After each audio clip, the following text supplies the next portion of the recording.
अब आएगी आवाज। देखो एक एक बटन है, अभी समाचार मिले मिले मुझे यूट्यूब पे आवाज नहीं, मैंने वहां म्यूट कर रखा था। चलो, प्रश्न तो ये है कि ये शरीर मेरा नहीं है, ये मैं क्यों मानूं और कैसे मानूं, मुझे विधि बताओ। उठता बैठता घूमता फिरता सोता जागता 24 घंटे जिसके साथ रहता हूं और मेरी आज्ञा में रहता है, कईयों को तो ऐसा भ्रम है, कईयों लोग तो ये दावा करते हैं मैंने इसको मेंटेन करके रखा है। पंडित जी साहब, ना 1 किलो बढ़ने दिया है ना 1 किलो घटने दिया है। कई तरह के डिजाइनदार लोग हैं दुनिया में, वे समझते हैं कि हमारे करने से काम हो रहा है।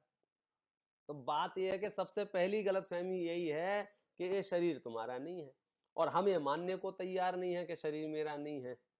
तो उसके ऑपरेशन में अपनी बात चल रही थी और एक पागल के दृष्टांत से बात की थी और ये कहा था किसी पागल को किसी ने वस्त्र पहना दिया, वह पागल उस वस्त्र को अपना अंग जानकर, अपना पार्ट जानकर क्या करता है, वस्त्र को और अपने आप को एक मेक जानता है। वो वस्त्र किसके अधीन है, किसके डिपेंडेंसी में है वो वस्त्र, जिसने पहनाया है। तो पहनाने वाला कभी छीन लेता है, कभी वापस दे देता है, कभी फाड़ देता है, कभी जोड़ देता है, न जाने कितने कितने उसके साथ क्रियाएं करता है। और पागल का दिमाग खराब होता है, पागल को लगता है मेरा वस्त्र फाड़ दिया, जबकि वो उसका था नहीं, तो उसे बहुत दुखी होता है। ये तो दृष्टांत है।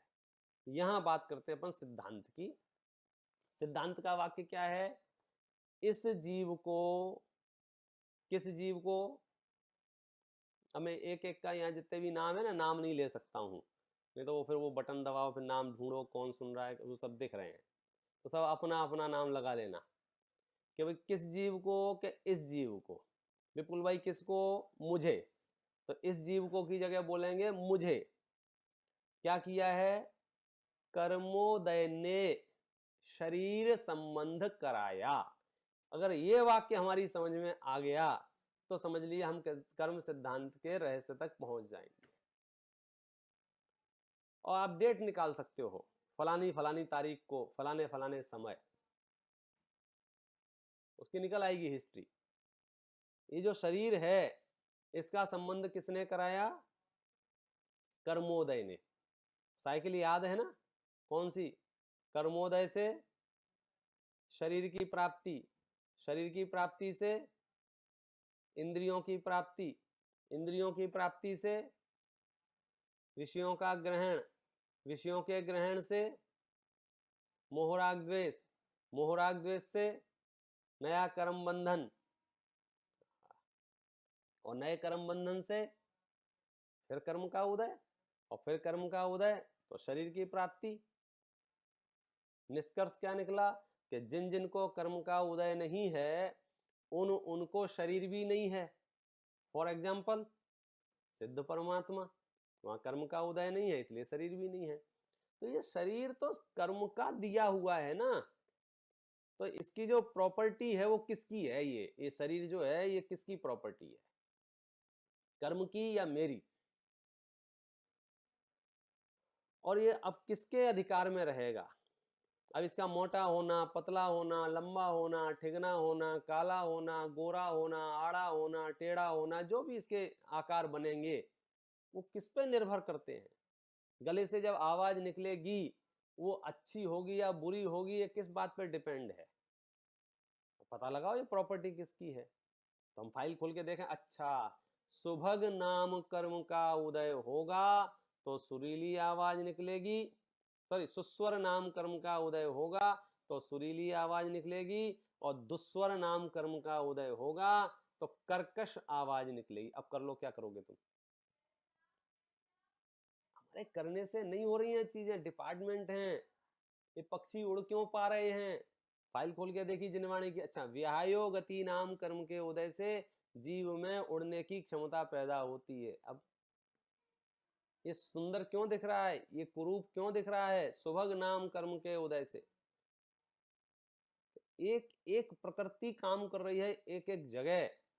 ये शरीर, ये इतने सारे परमाणु है ना शरीर में, तो एक परमाणु का भी परिणमन अकारण और अनायास नहीं हो जाता है, उस जाति की प्रकृति का उदय आना चाहिए तो होगा, अन्यथा नहीं होगा। बस इसमें मामला इतना सा है कि निमित्त नैमित्तिक संबंध इतने ज्यादा हैं, हम कंफ्यूज हो जाते हैं, हम भ्रमित हो जाते हैं। भ्रमित तो हम, कल मैंने कहा ना, जैसे बारिश हो जाए बारिश हो जाए बारिश हो जाए, हम सोच रहे थे और बारिश हो गई, अब हम कंफ्यूज हो गए। क्या कंफ्यूज हो गए? देखो मैंने 3 बार बोला ना बारिश हो जाए बारिश हो जाए बारिश हो जाए, इसलिए बारिश हो गई। ये मंत्र तंत्र वाले, यज्ञ हवन वाले ऐसे कंफ्यूज हो जाते हैं। बरसात के मौसम में यज्ञ करते हैं, किसके लिए? बारिश के लिए। अब बरसात के मौसम में बारिश नहीं होगी तो कब होगी भाई? जून चला गया, जुलाई आने वाली है, थोड़ा जल्दी आ जाए इसलिए करते हैं। तो एक दिन पहले के एक दिन बाद में वो तो आना ही था उनको, तो वो भ्रमित हो जाते हैं। उनको क्या भ्रम हो जाता है कि मेरे यज्ञ करने से, मेरे मंत्रोच्चार करने से, मेरे शब्द पाठ करने से ये बारिश हुई है, जबकि बारिश तो अपने स्वकाल में आई है। ये बादल तो कब से निकल पड़े थे वहां से। अगर उसका वेदर फोरकास्टिंग से संपर्क करके निकालोगे ना, पूरा उनका डेटा आ जाएगा कि ये तो तब पैदा हो चुके थे, फिर वहां से वहां गए, फिर हवाएं यहाँ चली, फिर पूर्व की हवा चली, फिर पश्चिम की हवा चली, फिर लेफ्ट हो गए थे, फिर थोड़ा सा उस गली में घुस गए थे, फिर इधर हवा आई तो इधर आ गए थे। उसका तो पूरा नक्शा है। लेकिन हम क्या कंफ्यूज हो गए कि हमने जो मंत्र पढ़ा ना उससे बारिश हुई है। इसको बोलते हैं निमित्त नैमित्तिक संबंध, माने काल एक होना। हमने यहाँ कुछ बोला, उधर काम हो गया, तो भ्रम पैदा हो जाता है। तो ऐसे ही इस शरीर के साथ और मेरे साथ एक लंबा काल निकल गया है, और मैं सोचता हूं हाथ उठाऊं तो हाथ उठ जाता है, मैं सोचता हूं हाथ नीचे करूं तो हाथ नीचे हो जाता है। तो मेरे सोचने का काल और इस शरीर के परिणमन का काल एक होने से ये भ्रांति जन्म लेती है कि शरीर मेरे अधिकार में है। फिर कभी कभी शरीर आईना दिखा देता है, आप उठना चाहो उठता नहीं है। कभी कभी हम एक जगह बैठ जाते हैं तो बोले वो क्या होता है, वो पैर सो जाता है, हम जग रहे हैं और पैर सो गया है। वारे वाह, क्या सिस्टम है। फिर उसको धीरे धीरे जगाते हैं उसको। मतलब क्या? मतलब ये है कि तेरे कंट्रोल में नहीं है। ये तो ठीक है सोना जगना नहीं, अब ये लकवा मार जावे, यहाँ दिमाग की एक नस कोई दब जाए तो शरीर का संचालन खत्म। आत्मा तो वैसी की वैसी है ना, मेरी सत्ता तो वैसी की वैसी है ना। अब वो नस ठीक हो जाती तो फिर मैं वैसा का वैसा हूं। तो ये आत्मा अलग है, शरीर अलग है, ये निर्णय होना बहुत जरूरी है। अन्यथा हम हमेशा शरीर के परिणमन को लेकर सुखी दुखी होते रहेंगे, और जब शरीर के परिणमन को लेकर सुखी दुखी होते रहेंगे, फिर संयोगों के परिणमन को लेकर सुखी दुखी होते रहेंगे, फिर नगर मोहल्ला देश पूरे विश्व के परिणमन को लेकर सुखी दुखी होते रहेंगे, तो हमारे दुख का अंबार लग जाएगा, काल्पनिक दुखों की लिस्ट बढ़ती जाएगी। हमें यहाँ बैठे बैठे चिंता होगी कि इस बार अमेरिका में किसको राष्ट्रपति बनना चाहिए। चलती नहीं है शरीर पे भी और चलाना चाहता है पूरे विश्व पे भी। तो इसकी इसकी धारा कहाँ से टूटेगी कि यहाँ से क्या? पहले डिसीजन करो ये शरीर किसका है। तो मुझे कर्मोदय ने शरीर संबंध कराया। मैं इस शरीर को और अपने आप को एक मानकर, शरीर को अपना अंग जानकर एक मानता हूं। शरीर कभी क्रश होता है, कभी स्थूल होता है, कभी लंबा होता है, कभी ठिगना होता है, कभी मोटा होता है, कभी लंगड़ा होता है, कभी लूला होता है, कभी बहरा होता है, कभी अंधा होता है। आप समझे ना, कितनी ही अवस्थाएं हैं शरीर की, जन्म से लेकर मृत्यु तक की, वो सारी अवस्थाएं लगा लेना। तो वो जो अनेक अवस्थाएं होती हैं वो किसके अधीन होती हैं? वो तो कर्म के अधीन होती हैं। मैं अपने अधीन समझता हूं, इसलिए महाखेद खिन्न होता हूं। अब इस महाखेद खिन्नता को ब्रेक करने का हेतु बताओ, ब्रेक कैसे किया? ये महाखेद खिन्नता कब जाएगी? वो आधे वाक्य से जा सकती है। कौन से आधे वाक्य से? कि सिर्फ आप इतना बोल दो, ये मेरा नहीं है, सिर्फ इतना निर्णय, ये मेरा नहीं है, बात खत्म हो गई। ये जो राग है ना, ये राग दो वस्तुओं के बीच में जो फेविकॉल का काम करता है, इनविजिबल है ये, ये डब्बा और ये मैं, अब इन दो वस्तुओं के बीच में चिपक गया। ये कैसा चिपक गया है आप उसकी कल्पना नहीं कर सकते हो। उस वस्तु के परिणमन होने पर वहां दुकान है, मकान है, पूरे विश्व में फैला हुआ तामझाम है। आप देखो कैसी हालत होती है जीव की। इससे फिर वो चार मिथ्या बुद्धियां उपजती हैं। कौन सी? एकत्व की, ममत्व की, कर्तृत्व की, भोक्तृत्व की। ये चार कहां से उपजी? ये शरीर मेरा है। जब शरीर मेरा है तो मैं इसका करता हूं, जब मैं इसका करता हूं तो मैं इसका भोगता हूं। अधिक क्या कहें, यही मैं हूं।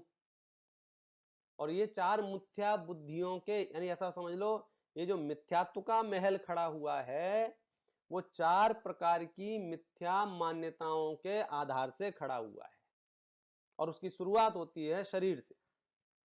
मैं इस शरीर का करता हूं, मैं इस शरीर का भोगता हूं, ये शरीर मेरा है, ये शरीर मैं हूं।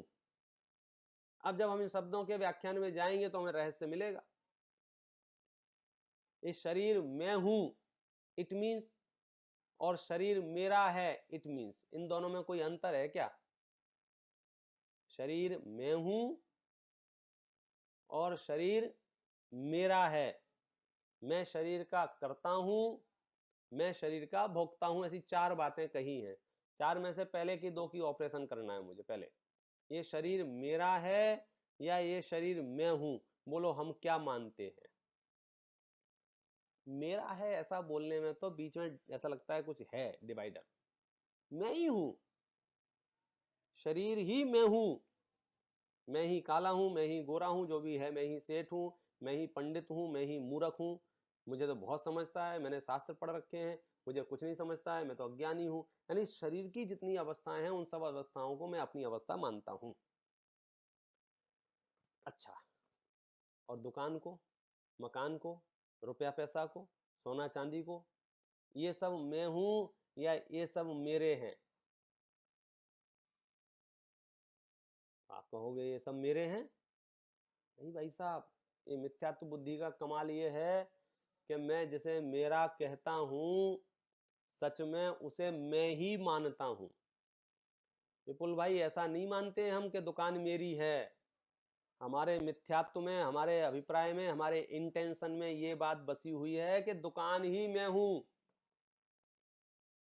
मकान मेरा है ऐसा हम मुंह से बोलते हैं, मानते तो ये हैं मकान ही मैं हूं। ये पुत्रादि मेरे हैं, पत्नी मेरी है, ऐसा हम मुंह से बोलते हैं, लेकिन मानते तो ये हैं ये पत्नी पुत्रादि ही मैं हूं। क्या बात कर रहे हो, ऐसा कैसे मान सकते हैं हम? मान सकते नहीं है, मानते हैं। मिथ्यात्व का यही कमाल है। तभी तो आप कहते हो ना दुकान लुट जाए तो आप क्या कहते हो? मैं तो लुट गया। क्यों भैया, दुकान लुटी थी ना, तो आप ये क्यों बोल रहे हो मैं लुट गया? बोले पंडित जी मैं वो दुकान अलग अलग थोड़ी है। पुत्र मर जाए तो क्या बोलते हैं? मैं तो मर गया। क्या मतलब है इसका? कि वो पुत्र को और अपने आप को अलग नहीं मानता है। हम बोलते हैं मेरा है, मेरा है, मेरा है, लेकिन दिमाग में तो यही चलता है मैं ही हूं। ये वस्त्र पहन रखा है ना, ये वस्त्र बोलते हैं कि मेरा है। मिथ्यात्व का काम ये है, वो कहता है मैं ही हूं। वस्त्र फट जाने पर, आहा, आपकी गाड़ी जो बाहर खड़ी है ना, कुछ बच्चे आके अभी उस पर पत्थर फेंक के गए हैं, तो पत्थर गाड़ी पे नहीं लगता है, वो यहाँ लगता है। क्यों? क्योंकि मैं उससे अलग नहीं महसूस करता हूं। और उससे अलग महसूस नहीं करना, यही मिथ्यात्व का कमाल है। और इसी से वो चारों प्रकार की मिथ्या बुद्धियां खड़ी हुई हैं, और जिससे हम प्रतिक्षण प्रतिपल आकुलित रहते हैं।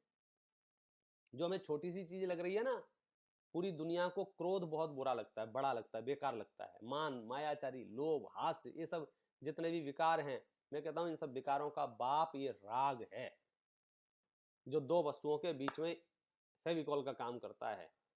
अब वो जान ले लेता है। इसको ऐसे कहता हूं मैं तो कि आपको विकार उत्पन्न नहीं हो रहा हो ना, क्रोध नहीं आ रहा हो, मान नहीं आ रहा हो, मायाचारी नहीं हो रही हो, तो तो आप एक काम करो, किसी से भी राग करने लग जाओ, किसी भी वस्तु से राग करने लग जाओ। मैं गारंटी देता हूं, आप इस राग किया कि आपको क्रोध मान माया लोभ सब शुरू हो जाएंगे। बोलो, एक बिल्डिंग सालों से उस जगह पर खड़ी थी, मुझे कोई प्रॉब्लम नहीं थी, उसे देख के मुझे कोई फर्क नहीं पड़ता था, लेकिन कल मैंने उसे खरीद लिया है और मैंने अपने श्रद्धान को ये बोल दिया है ये बिल्डिंग मेरी है। आप समझे ना? अब क्या होगा? अब उसके निमित्त से क्रोध भी होगा, अगर कोई उसके सामने कचरा फेंक रहा होगा, उसके निमित्त से मान भी होगा, मेरी बिल्डिंग है मेरी। उसके निमित्त से मायाचारी भी होगी, ली होगी 10 में, बताएंगे 20 में, ताकि ज़्यादा में बिक जाए। लोभ भी होगा, किस प्रॉपर्टी से मैं कमाल। ऐसा कौन सा विकार है उस एक राग के करने पर नहीं होता है? और सब विकारों में आग लगाना हो तो आप इतना बोल दो ये मेरी नहीं है, मैंने वापस किसी को बेच दी, और बेचने के बाद फिर कोई कचरा फेंक रहा था वहीं, तो कोई आकुलता हो रही थी, कोई क्रोध आ रहा था। क्यों क्रोध नहीं आ रहा है? क्यों? लॉजिक तो वही है ना कि मैं क्यों क्रोध करूं, मेरी है ही नहीं। मैं तो अपनी वस्तु के लिए क्रोध करूंगा ना, मैं तो अपनी वस्तु के लिए, विकार तो अपनों के लिए होता है ना, वो वस्तु मेरी नहीं है। तो राग हटते ही विकार की फौज गायब हो जाती है, और राग रहते ही पूरा विकार खड़ा रहता है। जगत को द्वेष बुरा लगता है, आचार्यों को राग बुरा लगता है, इसलिए मैंने जो भगवान चुने हैं वो वीतरागी चुने हैं। उन्होंने राग को नष्ट कर दिया है। आज भी, अभी भी, वर्तमान में भी हमारे चित्त में जितनी बेचैनी है वो उन लोगों के निमित्त से है जिनसे हमें किसी ना किसी प्रकार का राग है, जिन्हें हम जानते भी नहीं है, पहचानते भी नहीं है। अरबों लोग हैं, अरबों। बोलो उनमें से दुखी कौन कर रहा है? मेरे मासा, मेरी मासी, मेरे पिताजी, मेरे भाई, मेरे मित्र, मेरे स्कूल फ्रेंड, मेरे समाज के लोग, अध्यक्ष, मंत्री। इसके अलावा बोले जो परिचय में हैं, यानी जिनसे किसी ना किसी प्रकारांतर से राग है, उन्हीं के निमित्त से तो आकुलता हो रही है वर्तमान में भी। डोनाल्ड ट्रंप है, वो मुझे दुखी कर सकता है? चाइना का प्रधानमंत्री, आप सोचो, कोई भी विश्व में जहां भी हैं, नहीं बोले चाइना ने तो बहुत हमको दुखी कर रखा है। अभी उसने वो भेजा है ना, क्या भेजा, कौन सी कार भेजी है वो, साहब क्या कमाल है। वो भी आप दुखी हैं, आकुलता है, किसकी वजह से? आप ढूंढो, कहीं ना कहीं राग मिलेगा। हमें इस शरीर से अति राग है, इसलिए उस पर गुस्सा आ रहा है। जिनको शरीर से राग नहीं है उसको गुस्सा नहीं आ रहा है। मैं तो ये बताना, चाहे आप क्रोध करो, चाहे आप मान करो, चाहे मायाचारी, चाहे लोभ, चाहे हास्य, कोई भी कसाय करो, उसके गर्भ में, उसके पेट में, उसके मूल में, उसकी जड़ में राग विद्यमान है। और सुखी होना हो तो सबसे शॉर्टकट है, राग तोड़ दो। सिर्फ इतना अनाउंस कर दो, इससे मेरा कोई लेना देना नहीं है, मामला खत्म। फिर आपको आकुलता नहीं होगी, फिर आपको बेचैनी नहीं होगी। कल दृष्टांत दिया ना, किसी ने दुर्वचन कहे और सामने वाला ये क्लियर कर दे कि आपको नहीं कहे हैं, तो आप रिलैक्स मोड पे आ जाते हो ना। हाँ भैया, फिर बोलो, आप डबल बोलो, ट्रिपल बोलो, मेरा क्या बिगड़ रहा है? तो ऐसे ही जिसकी हानि हुई है, जिसका लाभ हुआ है, जिसका फायदा हुआ है, जिसका नुकसान हुआ, वो मैं हूं ही नहीं। आगे बात करेंगे, अभी तो शरीर की बात कर रहे हैं, इसलिए बात कर रहे हैं प्रारंभ में शरीर की कि स्थूलता से सूक्ष्मता की ओर जा सकते हैं। आगे हम बात करेंगे कि ये जो क्रोध आदि विकार उत्पन्न हुए हैं, हमारे ही चिद विकार हैं। ये चिद विकार भी मेरे नहीं है, हो तो ठीक, नहीं हो तो ठीक, मुझे कोई लेना देना नहीं। तुम्हारा क्रोध बहुत खराब है, ए संभल के बात करना। क्रोध खराब होगा, मेरा कहाँ से आया वो, मेरी क्या रिश्तेदारी है उससे? नहीं समझ में आया? लेकिन हमने तो विचित्रता माहौल बना रखा है, हर वस्तु में अपनापन ठहरा रखा है। लोग प्रशंसा किसी और की करते हैं, प्रसन्न कोई और हो जाता है, निंदा किसी और की करते हैं, निंदित कोई और हो जाता है। घर में घुसा, घुसते ही बराबर देखा, विपुल भाई फ्लैट तो बहुत बढ़िया जगह लिया है। तारीफ किसकी की? फ्लैट की। मुस्कुरा कौन रहा है? विपुल भाई। क्यों? क्योंकि उनको ऐसा लगता है मेरी तारीफ है। क्लियर बोल रहा है विपुल भाई, ये डाइनिंग टेबल बहुत अच्छी लग रही है। हाँ पंडित साहब, चाइना से इंपोर्टेड पीस है, एक ही था उसके पास। हम भाई साहब आपकी तारीफ नहीं कर रहे हैं, हम तो डाइनिंग टेबल की तारीफ कर रहे हैं। कदाचित खुश होगा तो बड़ा ही खुश होगा, कारीगर खुश होगा, कारपेंटर खुश होगा, तुम क्यों खुश हो रहे हो? क्योंकि हमारे राग तंतु वहां विराजमान है। हम निंदा करते हैं तो निंदित हो जाते हैं, दुखी हो जाते हैं। हमने 10 लाख का भी कपड़ा पहन रखा हो, सामने वाला बोल देवे वहां 50,000 का मिल रहा था, तो हमारा तो पसीने छूट जाते हैं, अरे यार हम तो लुट गए, हम तो बर्बाद हो गए। एक आया था 3 लाख की हीरे की अंगूठी पहन के रखी थी उसने 10 साल से, आई ग्लास लगाया, मैंने कहा भाई साहब ये तो 30,000 की है। अब सोचो क्या हुआ होगा उसको। और जिसके अंदर में श्रद्धान हो कि 30 की हो कि 3 लाख की हो कि 3 करोड़ की हो, मेरी नहीं है। कोहिनूर हीरा कितने का है, बोले इससे हमारे सुख दुख में क्या फर्क पड़ेगा? वो 10 रुपट्टी का हो कि 10 लाख का हो कि 10 करोड़ का हो कि 10 अरब का हो, मुद्दा तो यह है कि मेरा नहीं है। मैं भले ही उसका टिकट देके मैं उसे देखने गया और वो जितनी भी तारीफ कर रहे थे और यूं खड़े होकर तारीफ सुन रहे थे, फर्क नहीं पड़ रहा था हमें। क्यों? मेरा नहीं है। तो जो वस्तु मेरी नहीं है उसकी निंदा हो, उसकी प्रशंसा हो, उसकी चुगली हो, कुछ भी हो, मुझे फर्क नहीं पड़ता है। और मुझे फर्क पड़ रहा है माने मिसअंडरस्टैंडिंग जिंदा है। मुझे यदि तकलीफ हो रही है, मुझे यदि बेचैनी हो रही है, यानी गलतफहमी जीवित है, तो हमें उस गलतफहमी को खत्म करना है। तो गलतफहमी कैसे खत्म होगी कि भाई साहब शुरुआत यहां से होगी, ये शरीर मेरा नहीं है। अब वो शब्दों में कहने से धीरे धीरे हम उस वाच्य तक पहुंचे तो मामला बन जाएगा, अन्यथा शब्दों में रह जाएगा। हमारे साथ क्या हुआ है देखो, मैं हमेशा एक एग्जांपल देता हूं। धीरे धीरे धीरे धीरे हम पर वस्तु को कैसे शामिल कर लेते हैं अपने आप में। एक बार की घटना है कि एक ग्राहक मेरी दुकान पे आया और 10 लाख रुपए का बैग, तो पहले भी कई बार बता चुका हूँ, फिर बताता हूँ आपको। 10 लाख रुपए का बैग दुकान पे रखा छोड़ गया वो गलती से और चला गया। और जैसे ही वो गया, आधा घंटे बाद मेरा ध्यान गया, अरे बैग किसका पड़ा हुआ है। बैग देखा, चैन खोल के देखी तो उसमें पैसे थे, गिन लिए 10 लाख रुपए, हमने चैन लगा के रख दी, कभी 10-5 मिनट में वापस आएगा, कहाँ जाएगा। इत्तेफाक की बात है कि दुकान बंद करने का समय हो गया, लेकिन वो व्यक्ति वापस नहीं आया। उसका नंबर भी हमारे पास नहीं था, कांटेक्ट भी हमारे पास नहीं था, तो हम क्या करते।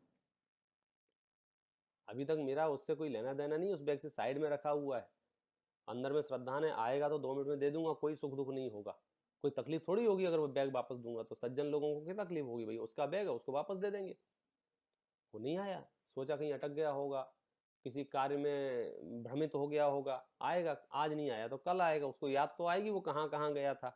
तो हमने उसको उठा के अब उस बैग को दुकान बंद करते समय बोलो कहाँ रखना है, दुकान के अंदर रखना कि दुकान के बाहर रखना। अरे कल मांगने आ गया तो क्या देंगे, दुकान के अंदर ही रखेंगे ना। तो हमने उठा के उसको सेफ में रख दिया तिजोरी में, चलो भाई कल आएगा दे दे। कल भी नहीं आया, परसों भी नहीं आया, नरसों भी नहीं आया।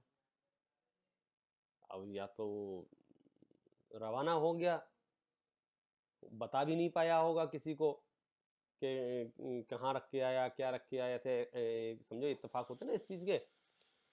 तो जो भी रहा होगा मुझे नहीं पता उसका क्या हुआ, मुझे ये पता है कि उसको लेने नहीं आया। महीने, 2 महीने, 3 महीने, 4 महीने निकल गए। अब अचानक से एक दिन 2 लाख रुपए की बहुत अर्जेंसी पड़ गई, लॉकडाउन चल ही रहा है, कोई किसी को लेन देन कर नहीं रहा है। जिसको भी फोन लगा के उधारी मांगो, बोला भाई साहब पंडित जी पता तो है, आ तो रही नहीं है, तुमको कहाँ से दे देवे। तो ध्यान गया कहाँ, अरे वो 10 लाख का बैग पड़ा है ना, एक काम करते हैं इसमें से 2 लाख रुपए निकाल लेते हैं, जब आएगा वापस आएंगे इसमें डाल देंगे, उसके 10 के 10 वापस दे देंगे। तो हमने उसमें से 2 लाख निकाल लिए, फिर वापस 2 लाख डाल दिए। तो धीरे धीरे धीरे धीरे वो बैग जो है ना रोलिंग में आ गया। हम कभी भी अपने उसमें से 5 लाख निकालने में, 8 लाख निकालने में, 10 लाख निकालने में वापस उसमें रख दे में, धीरे धीरे धीरे। तो समझो वो साल 2 साल में क्या हुआ कि वो जो 10 लाख रुपए थे वो मेरे बिजनेस कैपिटल में इन्वॉल्व हो गए। और वो अब दिमाग में से भी निकल गया किसका बैग, काय का बैग, कैसा बैग, और वो चलने लगी गाड़ी। अब अचानक से मेरे यहाँ 10 लाख रुपए की चोरी हो गई। आप समझना इस रहस्य को। अब 10 लाख रुपए की जब चोरी हो गई तो मुझे बताइए, मुझे तकलीफ होगी या नहीं होगी? कि ये तकलीफ किस बात की हो रही है? वो 10 लाख तुम्हारे थे कि साहब नहीं थे? तुमने कमाए, मतलब कहीं दूर दूर से भी उस 10 लाख से तुम्हारा लेना देना नहीं था ना। उसके बावजूद भी आज अचानक से 10 लाख रुपया कम हो गया कैपिटल में से। अब जिनके फोन आ रहे हैं हमको समझ में नहीं आ रहा है कहां से दें, क्योंकि वो रोलिंग में आ चुके थे। अब वो 10 लाख माइनस दिख रहे हैं। अब हम पुलिस के पीछे भाग रहे हैं, मेरा 10 लाख चला गया, मेरा 10 लाख चला गया, पुलिस के सामने रो रहे हैं, गिड़गिड़ा रहे हैं, गा रहे हैं, आकुलता कर रहे हैं, इसको फोन लगा रहे हैं, उसको फोन लगा रहे हैं, सीसीटीवी कैमरे चेक कर रहे हैं, कहां गए 10 लाख, कहां गए 10 लाख, कहां गए 10 लाख। मैं पूछता हूं, आपके कान में आके पूछता हूं, क्यों इतने परेशान हो रहे हो? तुम्हारे थे क्या? एक चवन्नी हमारी नहीं थी उसमें तो। लेकिन फिर भी आकुलता कहां से हो रही है? कि आकुलता वहां से हो रही है, हमने उन्हें अपना मान लिया था और अपने धंधे में शामिल कर लिया था।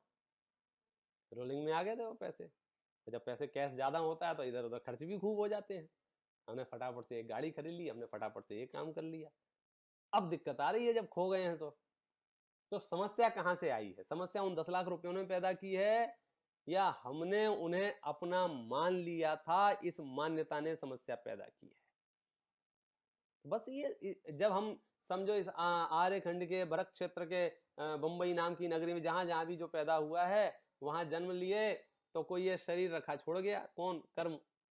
तो हमने शरीर को वापरना शुरू कर दिया, शरीर को रोलिंग में ले लिया, शरीर को यूज कर लिया। अब शरीर को यूज कर लिया तो अचानक से जब शरीर हमसे अलग होता है तो हमें नानी याद आती है। नहीं, ऐसा कैसे हो सकता है? शरीर में कुछ विकृति होती है, तकलीफ होती है। भाई साहब, ये शरीर मेरा नहीं है। अच्छा, मैं कहता हूं वो व्यक्ति वापस आके ये क्लेम करे कि 10 लाख रुपया दे दो हमारे वापस, तो आप दोगे कि नहीं दोगे? भाई हम उत्तम कुल में पैदा हुए, हम कहां मना करेंगे? तो आप समझ लो ना, वो व्यक्ति ले गया। तो जिसने ये शरीर हमको दिया है वो शरीर वापस ले लेगा। इसमें घबराहट कहाँ है, बेचैनी कहाँ है, परेशानी कहाँ है, तकलीफ कहाँ है? इस मृत्यु के नाम से हम इतने घबराते क्यों हैं? हम इतने भयभीत क्यों हैं? हम इतने तैयार क्यों नहीं रहते हैं? ठीक है, इस अनंत की यात्रा में यदि हम समता भाव से आगे की यात्रा शुरू करेंगे तो निश्चित तौर पे सुगति है। और हम जिद करेंगे तो देखो, जिद करने से चीजें तो नहीं मिलती हैं। मेरा बच्चा आपके यहाँ खेलने आया और उसने आपके बच्चे का खिलौना जबरदस्ती ले उठा लिया, तो हम पहले बच्चे से रिक्वेस्ट करेंगे, बेटा ये खिलौना अपना नहीं है, दे दो। और फिर भी बच्चा अगर जिद करेगा तो क्या होगा? उसको खिलौना मिल जाएगा? हम जबरदस्ती छीन के अलग कर देंगे। फिर 2-4 लोगों को दया भी आएगी, बेचारा रो रहा है, रो रहा है। अरे बेचारा बेचारा ठीक है, लेकिन उसका नहीं है ना वो। तो रोए गाए कुछ भी करे, उससे खिलौना छीन लिया जाएगा ना। तो ऐसे ही ये जब शरीर हमारा नहीं है तो ये शरीर हमसे छीन लिया जाएगा। मजे की बात है, खुशी खुशी दे दो। समझदारी इसमें है। जैसे आप रास्ते में जा रहे थे, आपको 2000 का नोट पड़ा हुआ दिखा और आपने उठाया, और इतने में सामने वाले ने कह दिया, भाई साहब हम तो प्रंक कर रहे थे, वीडियो बना रहे थे। तो मामला उतने में सलट सकता है, अच्छा ले लो। और आपने यदि जिद की, नहीं नहीं मेरा है, फिर क्या होगा? फिर पुलिस केस बनेगा, फिर बताएगा इनका नहीं है, पूरी रिकॉर्डिंग दिखाएगा, ये देखो हमने ही डाला था, हमने ही उठाया है। तो आपको फिर बेइज्जती होके देना पड़ेगा। तो सज्जन लोगों की निशानी तो ये है कि यदि वो दूसरे की वस्तु है तो सहजता से दे देवे। तो ये शरीर दूसरे का, ये संयोग, ये दुकान, ये मकान, ये रुपया, ये पैसा, अब आपके पास जितना भी तामझाम है जो आपने अपनी डायरी में लिख रखा है कि मेरा मेरा मेरा मेरा मेरा मेरा मेरा, उसमें से सिर्फ मेरा हटा दो, बस तामझाम को रहने दो। क्या फर्क पड़ रहा है? मैं कहता हूँ जिस ट्रेन में मैं बैठ के यात्रा करता हूँ, जरूरी है वो मेरे नाम पर रजिस्ट्री हो उसकी, तभी मुझे आनंद आएगा। अरे मैं उसमें बैठा हूँ, मैं वैसे ही आनंद ले रहा हूँ। तो जिस घर में रह रहा हूँ मैं, रेल यात्रा की तरह रेल का डब्बा है, मैं कभी भी इससे उतर के रवाना हो जाऊं, मुझे नहीं पता है इसका क्या करना है क्या नहीं करना है। तो पूरे विश्व के वैभव के प्रति यदि अनासक्त भाव पैदा हो गया तो आप भरत चक्रवर्ती जैसे 6 खंड के अधिपति होने के बावजूद भी पर द्रव्य से जुड़ेंगे नहीं। और यदि बाहर में आपके पास कुछ भी नहीं है और मान्यता में ऐसा लगता है ये मेरा है, ये मेरा है, ये मेरा है, ये मेरा है, ये मेरा है, ये मेरा है, ये मेरा है, तो एक लंबी लिस्ट तैयार हो जाती है। और वो लिस्ट आपको परेशान करती है, बेचैन करती है। मैं तो कहूंगा कि उसके कारण ही क्रोध, मान, माया, लोभ, जितने भी विकार हैं वो सारे के सारे विकार पैदा होते हैं। और आपको सब विकारों से दूर होना हो, सबसे शॉर्टकट है मेरा नहीं है। सबसे सरलतम वाक्य है ये, मेरा नहीं है, जिसको आचार्य देव लिखते हैं पर से कुछ भी संबंध नहीं। पंडित जी कल आपके प्रवचन अच्छे नहीं हुए। सुखी होने का रास्ता पता है क्या मेरे पास? मेरे नहीं है। क्या बात कर रहे हो? हाँ, शास्त्र यही कह रहे हैं। वो भाषा वर्गणा का परिणमन था, उसमें मैं कहाँ था? नहीं साहब, कैसी बातें कर रहे हो? अब इसके लिए आपको सैद्धांतिक रूप से जब तक गहरे नहीं उतरोगे तब तक पैरों के तले जमीन खिसकती रहेगी, बात ही गले नहीं उतरेगी किसी की। मेरी निंदा हो या मेरी प्रशंसा हो, मैं समता रूपी मंदिर में कब बैठ सकता हूं? जब मुझे ये पता हो कि ये मेरा नहीं है। अपन जब सभाएं लगती ना, बड़ी सभाएं लगती, जैसे मैं यहाँ पर 1 घंटे भी किसी व्यक्ति विशेष के गुणगान करूं, किसी भी व्यक्ति विशेष के गुणगान शुरू कर दूं, अभी उल्लास भाई की तारीफ शुरू कर दूं, ठीक है, तो इससे आनंद किस किस को आएगा? उल्लास भाई को आएगा, उल्लास भाई के परिवार वालों को आएगा, आप समझे ना। बाकी लोग क्या कहेंगे? अब होंगे करोड़पति, हमें क्या करना है यार, हमारे लिए तो क्या मतलब के हैं, आप समझे ना। हम सामने वाले की 2 मिनट, 4 मिनट, 10 मिनट, 50 मिनट कितनी देर सुन सकते हैं? अल्टीमेट यही कहेंगे कि हमें क्या करना है। तो ऐसे ही हम परद्रव्यों की चर्चा, परद्रव्यों से लगाव, परद्रव्यों से जुड़ाव, परद्रव्यों के प्रति चिंता हम कितनी देर करें? हमें क्या करना है? अब ये बात हमारे गले तब तक नहीं उतरेगी जब तक हम अंदर से ये घोषणा ना करें कि सच में ये शरीर मेरा नहीं है। वो 10 लाख रुपए जो गए ना, जिसके लिए मैं भाग रहा हूं इधर उधर, वो मेरे नहीं है। जब मेरे नहीं है तो बात खत्म होगी। अब आप याद कर लो, सैद्धांतिक रूप से बाद में बताऊंगा मैं जिनवाणी क्या कहती है। आप प्रैक्टिकली याद कर लो, जिस समय आपने जन्म लिया था आपके पास क्या क्या एसेसरीज थी, क्या क्या संसाधन थे, क्या क्या वस्तुएं आपके पास थी। तुम्हारे पास है क्या खोने के लिए? मैं यहां से विदेश जाऊं खाली हाथ, कुछ नहीं ले जाऊं, वहीं वो कपड़े दे देवे, वहीं सूटकेस दे देवे और वहीं सब घूमूं, और वापस आते समय वहीं सब छोड़ाऊं, इसमें क्या घाटा हुआ, क्या फायदा हुआ, बताओ मुझे। तकलीफ तो तब होती है खाली हाथ जाऊं और वहां जो जो लोग मिले, संपर्क में आए, सबसे समेटना शुरू कर दूं और इतना भर लूं, इतना भर लूं, इतना भर लूं कि हवाई जहाज वाले फ्लाइट में ना चढ़ने देवे भाई साहब, ओवरलोड, और फिर निकाल के डस्टबिन में फेंकना पड़े। तो जान जलती है लोगों की। अच्छा, क्यों जलती है जान? क्योंकि मैं उससे अपनापन कर लेता हूं। वो मेरा है नहीं, मैंने उसे अपना मान लिया है। और मैं इतनी सी बात मान लूं कि मेरा नहीं है तो कोई दिक्कत नहीं, और भी यात्रियों के सामान फेंके जा रहे हैं, मुझे कोई परेशानी नहीं है, क्योंकि मेरा नहीं है। तो एक आत्मा को छोड़कर इस विश्व में मेरा किसी से किसी भी प्रकार का अटैचमेंट नहीं है। ये श्रद्धान आपको अनंत सुख दे सकता है, दे सकता नहीं है, देता है। यही श्रद्धान अनंत सुख देता है। बस आप बैठे बैठे सिद्ध परमात्मा के लेवल के सुखी हो सकते हैं, सिर्फ इस घोषणा से, मेरा पर से कुछ भी संबंध नहीं। आपने निर्मोही राजा की कहानी नहीं पढ़ी? सुनी तो होगी ना निर्मोही राजा की कहानी। निर्मोही परिवार था, निर्मोही परिवार, निर्मोही नगर में रहता था। पहले छपती थी, वसनमती संदेश में कहानी छपी थी पहले। निर्मोही नगर का निर्मोही परिवार। राजपुत्र जंगल में गया ऋषियों के पास। ऋषियों ने पूछा क्या नाम है तुम्हारा? बोले निर्मोह। किस परिवार से आए हो? निर्मोही परिवार से आए हैं। बोले ऐसा होता है क्या? वो फिर चेक करने आया था राजमहल में, बताया, बोले आपके बेटे को शेर ने पकड़ लिया है, शेर खा गया है। तो वहां के दास दासियां नौकर चाकर जवाब देते हैं, काल के गाल से आज तक कौन बचा है? आप क्यों विचलित होते हो? आप तो ज्ञानी हो। हमें सारा मैनेज जो है ना, मैनेजमेंट, सच कहूं तो हर आदमी अपने आप को ब्रह्मा विष्णु महेश समझता है। उसे लगता है मैंने सृष्टि बनाई है, मैं इस सृष्टि की रक्षा करूंगा और मैं जब चाहूंगा तब इस सृष्टि का प्रलय कर दूंगा।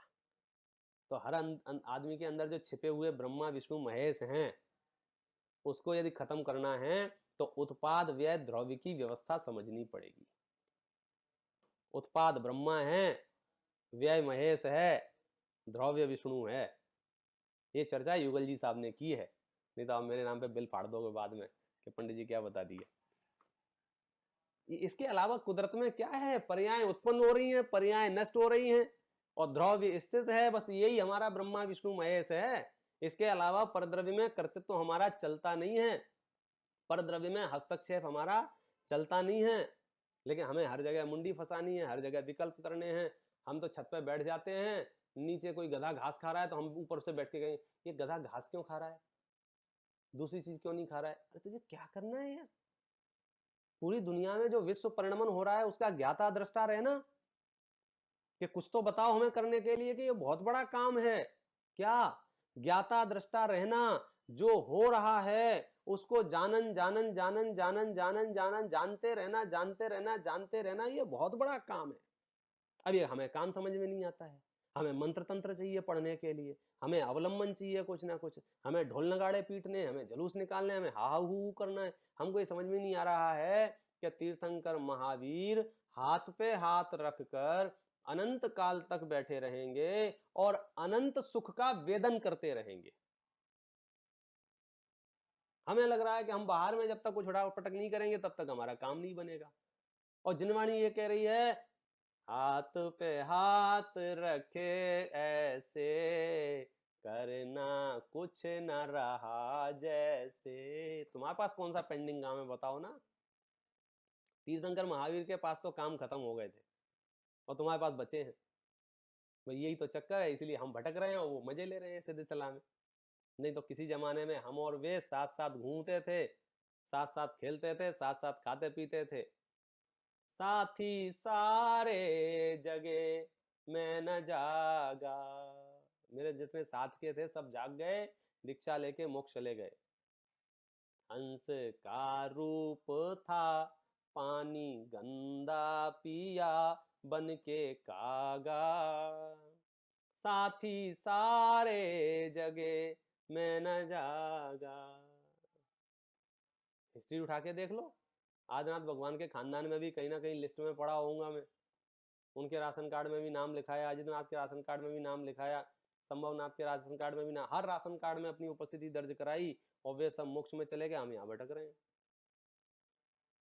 अब क्या करें कि अब वो पुरुषार्थ, अनंत पुरुषार्थ प्रकट करना होगा, साक्षी भाव जिसको हम कहते हैं, ज्ञाता दृष्टापना जिसको कहते हैं। लेकिन वो शब्दों से नहीं आएगा, वो सम्यक दर्शन उत्पन्न होगा तो आएगा।